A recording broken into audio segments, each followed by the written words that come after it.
¿qué es una cuestión de derechos humanos? Híjole, es que hay que partir en que si los derechos humanos son universales, todos tenemos derecho a todos los derechos. Si tengo que pensarlo en el marco de las cuestiones normativas, habría que irnos a la Convención sobre los Derechos de las Personas con Discapacidad. Esta convención tiene una particularidad. En los corpus de convenciones y de derecho internacional, generalmente se trata de reconocer nuevos derechos. La Convención sobre Derechos de Personas con Discapacidad no crea nuevos derechos. En realidad lo que hace, y es muy relevante, porque su técnica normativa está centrada en decir cómo se van a garantizar derechos que tenemos todos. Si ustedes revisan la convención, va de cosas tan básicas como reconocer el derecho a la vida, pero quiénes y cómo se garantiza para personas con discapacidad. En el caso de otros derechos, como es la educación, el trabajo, la salud, lo que te da son obligaciones muy concretas del Estado mexicano que se tienen que garantizar para que las personas con discapacidad realmente tengamos acceso a esos derechos. Hay una autora inglesa que tiene un libro bastante interesante sobre el Estado y la discapacidad, ya escrito en los años 90, me parece. Y ella ahí hace una alusión bastante interesante a lo que debería significar la discapacidad como este término asociado a los beneficios y la protección que un ciudadano o una ciudadana debería tener. Y por otro lado, la discapacidad entendida ya como una, ella dice, una identificación que pueda tener dicho ciudadano o ciudadana. Por un lado, o sea, en este sentido, por un lado, debería estar la discapacidad instalada dentro de las políticas públicas, etcétera, pero este tipo de definición no debería identificar o no debería determinar quién es un ciudadano o una ciudadana con discapacidad ya en la vida pública e incluso en su desarrollo cultural, educativo, etcétera. Simplemente debería ser, dice ella, ¿no? Una categoría que permita al Estado y a las instituciones en general facilitar la vida de esta persona, ¿no? A hacer accesible a esta persona los servicios que están destinados para la ciudadanía en general. La sociedad generalmente tiene una mirada clínica, una mirada médica de las personas sordas y no es así. Habría que cambiar esta mirada, esta perspectiva, por una mirada más social, una mirada que esté relacionada con nuestra lengua, con el uso de un idioma para comunicarnos. Y desde esta perspectiva poder analizar cómo accedemos nosotros a todos los servicios, cómo accedemos a la información. Una de las críticas que se le ha hecho a la convención y al modelo social en general es que no deja de estar amarrado, enraizado en el modelo médico, que es este modelo el que se pretende sustituir. Y esta crítica es muy válida. En realidad, cuando la convención introduce el tema de la deficiencia, abre la puerta a que sigamos pensando que hay deficiencias, a que hay maneras adecuadas de referirse a nosotros desde la deficiencia y no desde la diversidad. Sin embargo, ese es un rato que se puede subsanar tranquilamente, enfocándonos no en esa definición que la misma convención dice que es provisional, sino pensando en los principios, que justo es el de autonomía, el de respeto a la dignidad, pero sobre todo el del respeto a la diversidad. Entonces, bueno, si nos enfocamos en temas de diversidad y no de la deficiencia, bueno, pues requiere creatividad y requiere muy buena argumentación, pero es la base para transitar hacia el modelo de derechos humanos que todos quisiéramos. Eh, a veces se piensa que la lengua de señas mexicana es una forma de comunicación muy básica o se cree que es algo parecido a la mímica o que es algo que no tiene la misma relevancia y no es así. Es una lengua como cualquier otra, como el español, como el inglés o incluso como las lenguas originarias, como las lenguas indígenas, tiene la misma validez la lengua de señas mexicana. Y lo que está sucediendo es que hay una lengua que pareciera ser la lengua dominante y no es así. Son lenguas equiparables todas ellas y se utilizan dentro de México todas las lenguas. Hoy en la mañana, pues atendíamos a la conferencia que daba Mario Bellatín en este marco de hablar de la inclusión a la interpelación. Y él decía, es que yo no me veo como alguien a quien le falta un brazo, yo me veo como alguien que tiene un brazo, o sea, que nació con un brazo.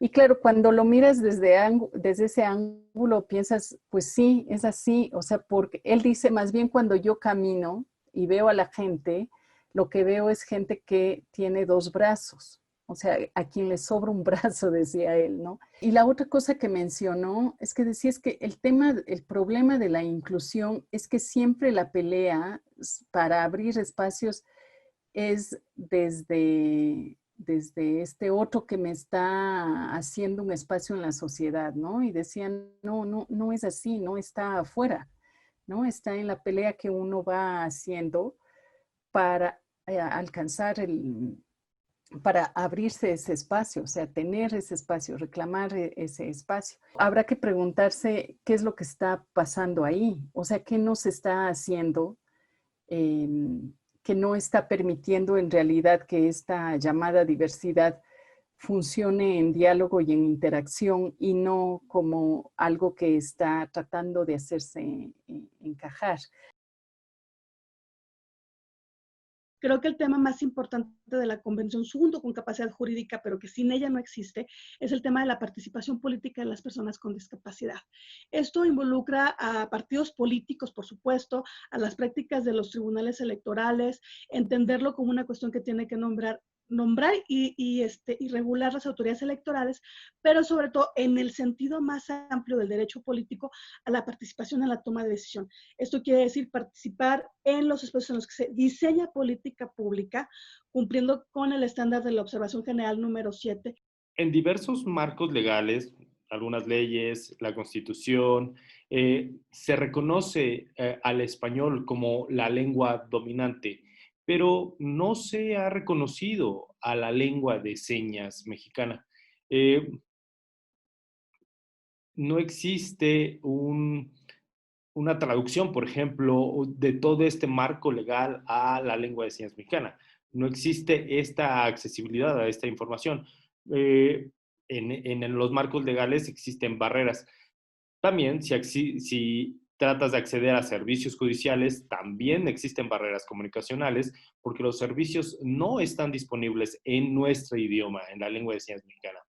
Ahora hay una gran discusión sobre todo con el tema del concepto, ¿no? O incluso cómo nombramos a esto que durante mucho tiempo se llamó minusvalía, se llamó luego discapacidad y luego se ha ido manteniendo esto. Pero más allá de del cambio de terminología, la pregunta es justamente, viene por donde decías, ¿no? El dónde políticamente está ubicado ese sujeto que dice tener una discapacidad. Y o sea, en la amplia definición de discapacidad, que va desde lo burocrático que mencionas, que tiene que ver con lo médico, obviamente, hasta esta parte más incluso poética de lo que puede significar la discapacidad. Y en el instituto hablamos mucho del paso de la inclusión a la interpelación en el sentido y de que voy a referirme aquí a lo que menciona Benjamín Mayer, ¿no? Que ha trabajado durante mucho tiempo con los fotógrafos ciegos, que dice justamente que un fotógrafo ciego no busca ser incluido. O sea, el fotógrafo ciego toma fotos, alguien como Eugene Boucher, ¿no? Que es el representante de la fotografía de ciegos, el iniciador, además de este campo, pues alguien como él lo que hace es, no está pidiendo un espacio, ¿no? Él está presente, él existe, él fotografía, él hace que su fotografía cuestione las formas incluso de mirar y de entender la imagen. Entonces, en ese sentido, diríamos que el cuerpo que nace con un brazo no está pidiendo ser incluido, sino que está más bien ahí cuestionando por qué estos cuerpos que tienen un brazo extra le están negando el espacio a este. Y entonces, a través de ir creando estas formas de existir como un cuerpo que tiene un brazo, pues justamente va interpelando. Ahora, el problema es que desde ese otro lado, desde estos cuerpos que tenemos un brazo que nos sobra, no logramos verlo como una interpelación, sino más bien que lo vemos como algo que nos está causando incomodidad y que está alterando aquello con que ya hemos decidido existir, ¿no? Entonces, es muy difícil salir de la zona de confort para entender que aquello que está pasando desde el otro lado en realidad me está cuestionando. Varias cuestiones de la convención, para pensarlas como un tema de derechos humanos, creo que el central es pensar en la dignidad. En la Suprema Corte ha habido un desarrollo muy interesante de la dignidad, haciendo un recorrido y una modificación de lo que se pensaba que se consideraba apto para resolver como criterios adecuados. Y este repensar la dignidad ahora, en el contexto de la convención, tiene el reto de pensar la dignidad, pero ya no esta dignidad capacitista de cuerpos que valen, este capacitismo de si puedes tú, échale ganitas, sino más bien hacerse cargo de lo que dignidad requiere de la sociedad para que esta sea una dignidad en una sociedad humana para personas humanas. De hace 5 o 10 años atrás, hacia acá, pues han ido surgiendo una serie de grupos, de movimientos que reclaman la discapacidad desde puntos incluso de los estudios culturales, ¿no? Todo esto, esta postura de la teoría CRIP que se le llama, que en español, pues en algunos lugares, sobre todo con académicos jóvenes, se va escuchando que es la teoría tullida. Por otro lado, tienes la influencia del movimiento de vida independiente traída por los españoles, ¿no? El grupo de España que pues denominan diversidad funcional. Por otro lado tienes, bueno, en el instituto nosotros manejamos el concepto de discapacidad entrecomillado, porque justamente las comillas nos permiten dejar ese cuestionamiento sobre qué mismo significa la discapacidad y cómo entendemos la discapacidad desde diversos ángulos, incluyendo el lingüístico. Pero claro, mientras va pasando todo este cambio de terminología, lo que uno quisiera ver es que a la par sucediera el cambio ya en la vida, en lo cotidiano, en el día a día de las personas. Y ese cambio es justamente el que demora en llegar. Y cuando uno ve, por ejemplo, que se han ido cambiando en muchos países terminología como hasta de capacidades diferentes, en fin, pero que en el momento de elecciones nacionales, por ejemplo, una persona con discapacidad no puede votar porque tiene una discapacidad llamada intelectual o psicosocial. Entonces, en ese momento ves cómo hay una especie de romanticismo respecto a que el cambio de terminología sí traería consigo un cambio en lo político. Una cuestión toral de la convención, y esto involucra a todos, es hablar de capacidad jurídica. Se le reconoce el artículo 12 de la convención como el corazón de la convención. Sin esta no tiene sentido hablar de autonomía y sobre todo no tiene sentido pensar que es una convención que transforma cómo se entienden los derechos humanos por el colectivo propio de las personas con diversidad y de los operadores jurídicos. Sobre capacidad jurídica, dice una cosa que ya decían los otros pactos internacionales de derechos humanos, en particular el de civil y político, que todos tenemos derecho al reconocimiento de nuestra capacidad y de ejercer y ser titulares de derechos. Lo que dice la convención ahora, y que es importante para pensarla como un tema de derechos humanos, es que entonces las personas de la diversidad psicosocial o con discapacidad lo que tienen derecho es a tener apoyos, y no cualquier apoyo. Apoyo lo recibimos todos para preguntar una dirección, para saber cómo generar una receta de una pizza, pero lo que necesitamos aquí en el artículo 12 son apoyos para la toma de decisión jurídica. Justo aquí hay una cuestión que es relevante acerca de los ajustes razonables. Los ajustes razonables tienen que hacerse a partir de previamente conocer si el diseño universal es insuficiente, para luego, después de ese diagnóstico, identificar cuáles son los puntos en los que sí se puede compensar mediante un ajuste razonable, y entonces verificar si este ajuste es excesivo, es suficiente, y aquí radica su razonabilidad. Se puede pagar o cubrir económicamente por la persona que los tiene a cargo. Esto es importante porque el Estado mexicano, por falta de diagnosticar la universalidad del diseño de sus servicios, se está llenando de demandas ante tribunales de ajustes razonables. Esto, si bien puede ser muy interesante porque permite que los servicios se especialicen y se enfoquen en la persona, tiene un grave problema. Conceptualmente no estamos hablando de ajustes razonables en los términos del estándar internacional, sino que lo estamos entendiendo como una cosa que parcha cualquier servicio o espacio.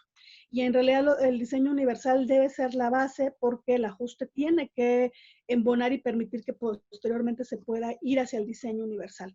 Para hablar de cuestiones de derechos humanos, tenemos que pensar que los derechos de las personas con discapacidad requieren muy particularmente estar reforzados en la exigencia de presupuestos adecuados para toda lo que es materializarlos y pasar de la letra a realmente el ejercicio.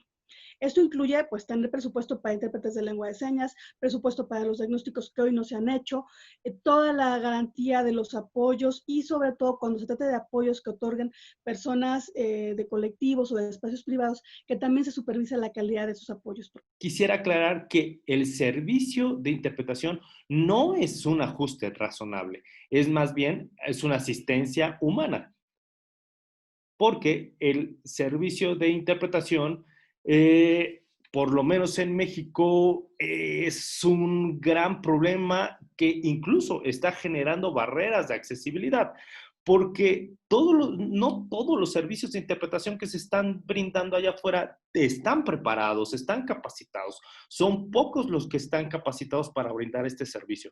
Y entonces, ¿qué está sucediendo con estos servicios de mala calidad para acceder a los servicios judiciales, a procesos judiciales? Generalmente se incorporan servicios que no tienen la calidad suficiente para poder garantizar el acceso a la justicia. Generalmente lo que se incorpora en estos denominados servicios de interpretación son personas que saben algunas señas, que están interesados en aprender señas o que tienen algún familiar sordo, ¿no? Personas oyentes que creen tener las habilidades para poder dar un servicio de interpretación, cuando en realidad no están prestando un servicio de interpretación de calidad. Requieren los intérpretes requieren estudiar, requieren tener un grado de estudios de licenciatura, así como los médicos estudian para ser médicos. Si ellos llegaran a tener un hijo, y ya este hijo, por haber convivido con doctores, no se convierte en doctor. Pasa exactamente lo mismo en cuanto a los servicios de interpretación. Las personas, por tener papás o sordos, no por eso son intérpretes. Entonces, creo que también hay deficiencias en los servicios de interpretación. Y cuando algunas personas oyentes han estudiado temas legales o temas de cierta especialidad y después estudian el tema de la interpretación, está bien, porque además tendríamos servicios profesionales y especializados de interpretación, ¿no? Y podríamos acceder a temas legales, a temas de justicia, con la garantía de que la persona sorda va a entender con claridad todo el mensaje y con la comodidad que requiere. Cuando hablamos, por ejemplo, de ajustes razonables, se cree inmediatamente que el ajuste razonable aplica a todo el mundo de la misma manera. Y claro que no es así, porque ahí te das cuenta que la variedad que existe dentro del grupo de personas con discapacidad, aún sean todas etiquetadas como discapacidad intelectual o autismo o parálisis cerebral, o sea, no se toma en cuenta la individualidad en esos casos. Y más allá de eso, todavía no se toma en cuenta, por ejemplo, los contextos, los espacios de existencia de estas personas individuales. Tendemos que entender que la comunidad sorda no es homogénea, no todos saben señas, no todos oralizan. Hay personas sordas que usan señas, hay personas sordas que oralizan, hay personas sordas que no usan muy bien las señas. Por ejemplo, hay personas oyentes que con el transcurso de la edad, con el envejecimiento, pierden la audición y evidentemente no saben señas. Entonces, habría que analizar esta heterogeneidad de la comunidad sorda para su comunicación. Y esto tendría que ser conocido por los servicios públicos que prestan servicios para poder garantizar el acceso a todos los servicios judiciales, en este caso, que son de relevancia para la comunidad sorda.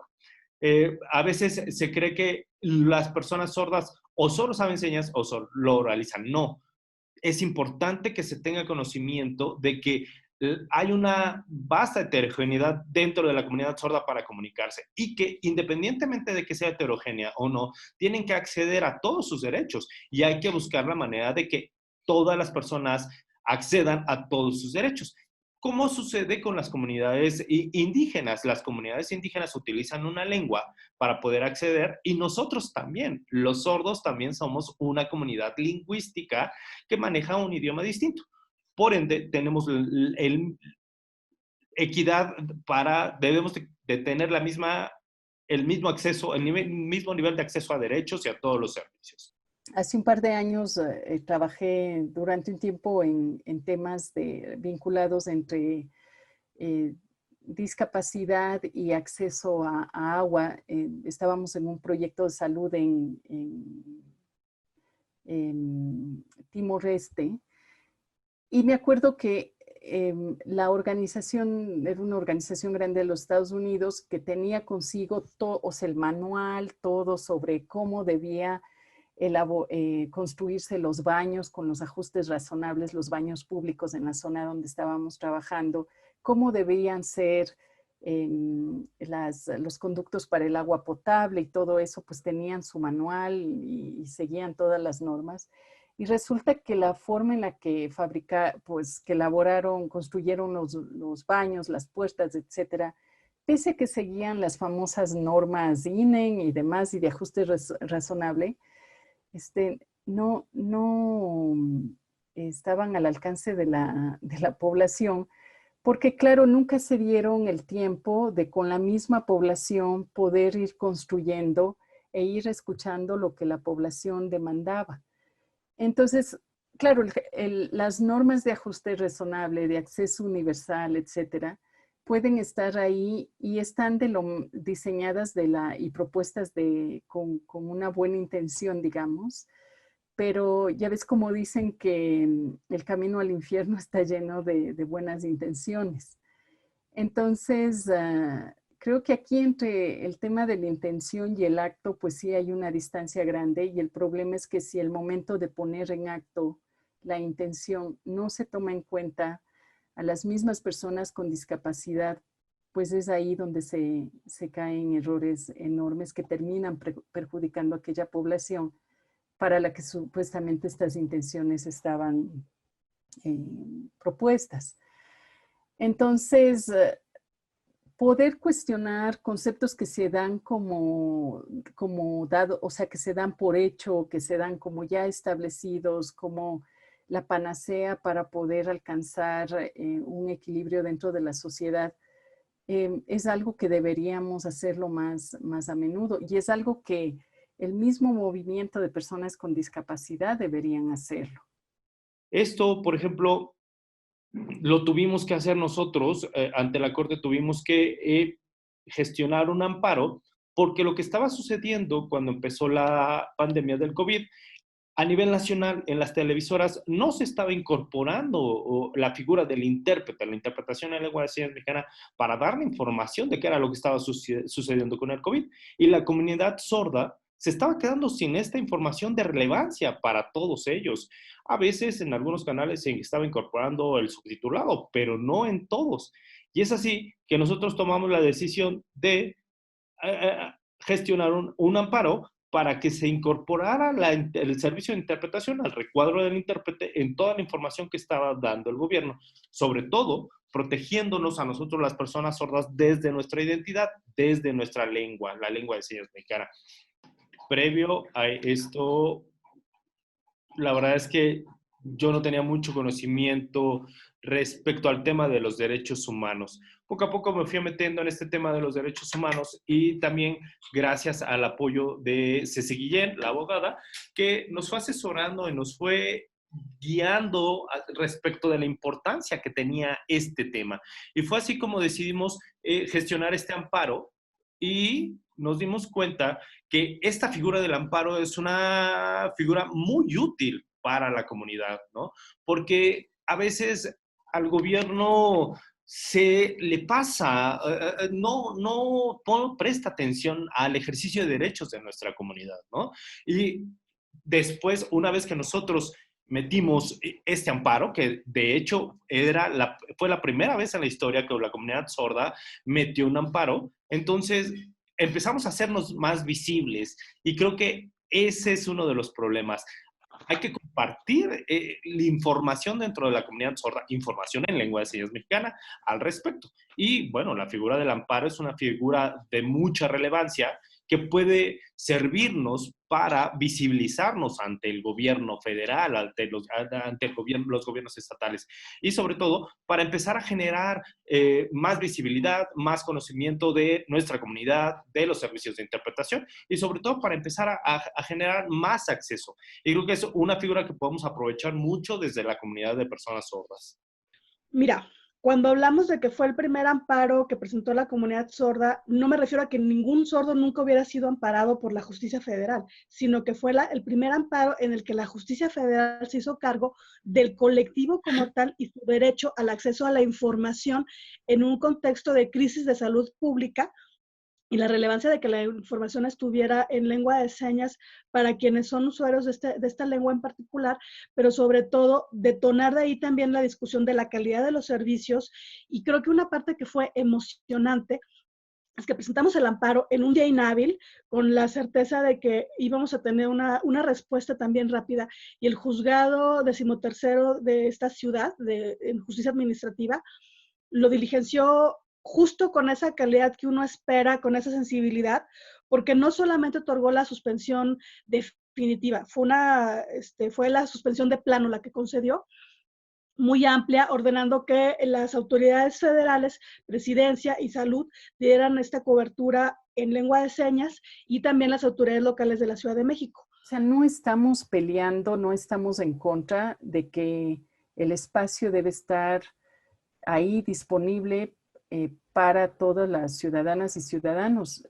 O sea, estamos a favor de eso, pero el cuestionamiento que hacemos es el cómo se lo hace y a partir de quién se lo hace. Entonces, quizá uno de los principales problemas que tiene la inclusión, como se la ha planteado, es que casi siempre las medidas, los programas, etcétera, vienen desde escritorio, vienen desde quizá un diálogo con ciertos líderes, lideresas del movimiento asociativo, pero que no representan a las personas con discapacidad en general, porque además es un colectivo amplio, vasto y con tantas diferencias, ¿no? Uno de los caminos que podrían estar abriendo nuevas posibilidades para luchar contra la discriminación es precisamente el arte. Es el arte y la cultura, pero el arte y la cultura entendidos como estos campos en donde se genera denuncia, en donde se genera propuestas. No el arte y la cultura entendidos como espacios de inclusión, como se ha venido entendiendo la inclusión, ¿no? Esto simplemente de abrir un espacio donde se coloca a las personas con discapacidad o a los artistas con discapacidad y nada más, ¿no? Entendemos que más bien son espacios donde hay que, como mencionamos o te mencionaba al inicio, pues donde hay que interpelar a esas formas incluso que llaman de inclusión. Y sí, o sea, sí estamos entendiendo y cada vez más nos vamos dando como que vamos reafirmando la idea de que es precisamente a través del arte y la cultura que se va a lograr iniciar nuevas formas de luchar y de cuestionar la discriminación. Sin reconocimiento de la dignidad, de la diversidad como cuestión importante para analizar los derechos, presupuesto, reconocimiento de nuestra participación política y comprender que los derechos culturales no se limitan a ajustes razonables o presupuesto, creo que no podríamos hablar de que la discapacidad es un tema de derechos humanos. Suprema Corte, el poder de la justicia.